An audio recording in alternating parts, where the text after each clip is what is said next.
कपड़े धोने वाली बहू। शादी के पहले से ही विभा को कपड़े धोने का बड़ा शौक था। कभी नल के नीचे तो कभी तालाब के पास। अरे मेरी नीली वाली लुंगी नहीं दिख रही है। विभा की अम्मा, कहाँ रखी है लुंगी? अरे वो तो विभा ने परसों ही धोकर रखी थी आपकी अलमारी में, देखो वहीं होगी।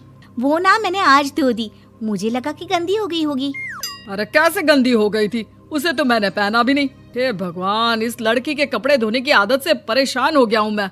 जितना तो घर में राशन नहीं आता, उससे कहीं ज्यादा डिटर्जेंट पाउडर का खर्चा है। इसकी शादी करवा दो, शादी जाए अपने घर में ही करे काम, फिर चाहे घर के कपड़े धोने हो या पूरे गांव के।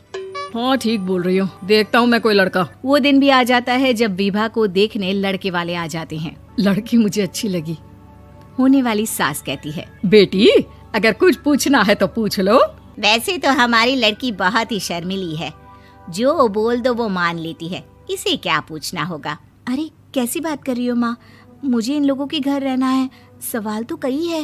हाँ हाँ बेटा, पूछ लो ना, क्या पूछना है। आप लोगों के घर कपड़े कौन धोता है? सास का मुंह बन जाता है। देखो, अगर तुम ये कहना चाहती हो कि तुम्हें कपड़े धोने नहीं आते तो सुन लो, कपड़े मैं ही धोती हूँ, लेकिन तुम्हारे आ जाने के बाद मैं रुमाल तक नहीं धोऊंगी। अरे चुप रहना भाग्यवान, बहू बेचारी घर आई नहीं, उसे डराना शुरू कर दिया।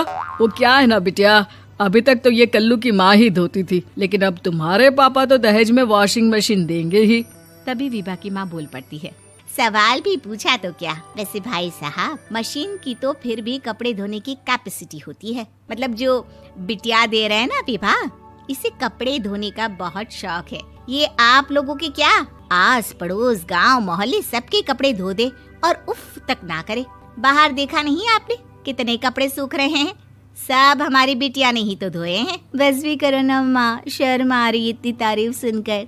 और तो और एक दाग निकाल कर दिखाओ तो मान जाओ। हाँ अच्छा अच्छा, माफ करना बेटा, मैंने गलत समझा। हमें तो रिश्ता बहुत पसंद है। और ऐसे जुड़ जाता है रिश्ता कपड़े धोने का शौक रखने वाली विभा का। उसकी शादी हो जाती है कोयला फैक्ट्री में काम करने वाले कल्लू के साथ। शादी के बाद अचानक विभा चिल्लाती हुई सास के पास आती है। सासू माँ, अरे सासू माँ कहाँ है आप? ये तो धोखा है, धोखा दिया आप लोगों ने मुझे। इसे ससुर के चक्कर के बारे में पता चल गया। अरे तो उसमें तुझे क्यों धोखा मिला है? अरे नल में पानी नहीं आता, कपड़े कैसे कब धुलेंगे? अच्छा अच्छा, तू पानी नहीं आ रहा उसकी बात कर रही है। तो आपने क्या सोचा? कुछ नहीं।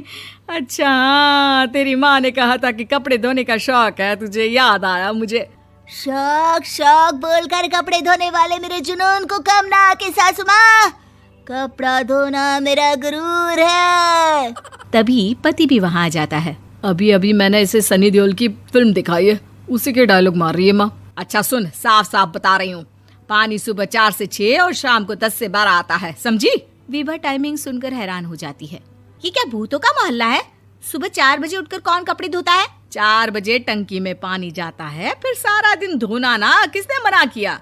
अरे कैसी बात कर रही हैं? 200 लीटर की टंकी में कितने कपड़े धो लूंगी मैं, सुबह ही उठ जाऊंगी मैं। अब क्या था, विभा सुबह 4 से लेकर रात के 12 बजे तक कपड़े ही धोती रहती। एक रोज सास पड़ोस से निकलकर कहीं जा रही होती है कि साथ वाली कहती है, हाँ कल्लू की माँ, जरा ये बताओ कि 2 साड़ी है, 2 ब्लाउज और एक पेटीकोट और एक नाड़े वाला लंबा कच्छा। हाँ तो? अरे तो क्या, कितना लोगी धुलाई ये बताओ। धोबन दिख रहे हैं हम क्या? हमारे पति सरकारी नौकरी से अभी अभी रिटायर हुए हैं और बेटा सुपरवाइजर है कोयला फैक्ट्री में। धोबन समझ रखा है हमें। हाय रे कल्लू की अम्मा, माफ कर दो, वो तो मोहल्ले में यही सब बता रहे थे कि तुमने बहू को कपड़ा धुलवाने के काम में लगा दिया है। सास को पड़ोसन की बात सुनकर गुस्सा आ जाता है। वो घर पहुंचती है जहां घर के बाहर ही इतने सारे कपड़े सूख रहे होते हैं जितने कि किसी धोबन के घर पर। अरे ओ कल्लू की दुल्हन, बाहर निकल। माँ जी यहीं आ जाओ, बाथरूम में चादर धो रहे हैं हम। अरे अभी हम धोते हैं, तुमको बाहर निकलो। ये आस पड़ोस वाले बोल रहे हैं कि हम बहू से कपड़े धुलवा धुलवा कर उसे कपड़ा धोने वाली बना दिए हैं। अरे छोड़ो ना माँ जी, किन लोगों की बातों में आती हो?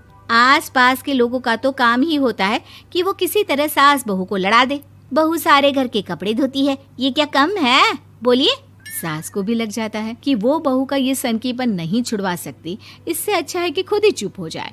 एक रोज सास और बहू मंदिर जाते हैं, जहाँ सास की साड़ी वहाँ खड़ी भीख मांगने वाली से मिलती है। माँ जी क्या बात है, आपकी साड़ी उस भिखारन से कितनी मिल रही है ना? हाँ हाँ देखो तो, दोनों की साड़ी मिल रही है। क्या बात है कल्लू की अम्मा, तुम खुद को तो अफसर की बीवी बताती हो और ऐसी सिंपल सी प्लेन साड़ी पहनकर घूमती हो। सिंपल और प्लेन नहीं है ये साड़ी। तो क्या सोने के धागे से फूल बने हैं?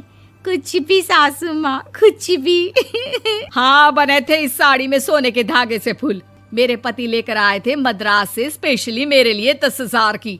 ताहे भाई साहब इस भिखारन के लिए भी सेम टू सेम साड़ी लेकर आए होंगे 10,000 की।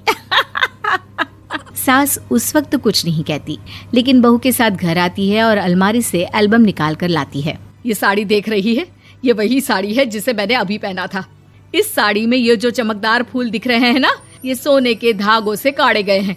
लेकिन तू लोकल वॉशिंग मशीन ब्रश से घिस घिस कर सारे फूलों को निकाल कर साड़ी प्लेन कर दी। मुझे माफ कर दीजिए सासू माँ। और तो और, जब मैंने तुझे तेरी गलती के लिए कुछ नहीं कहा, लेकिन तूने तो सबके सामने मेरा मजाक ही बना दिया। क्यों? बहू को समझ में आ जाता है कि अब से उसका कपड़े धोना बंद।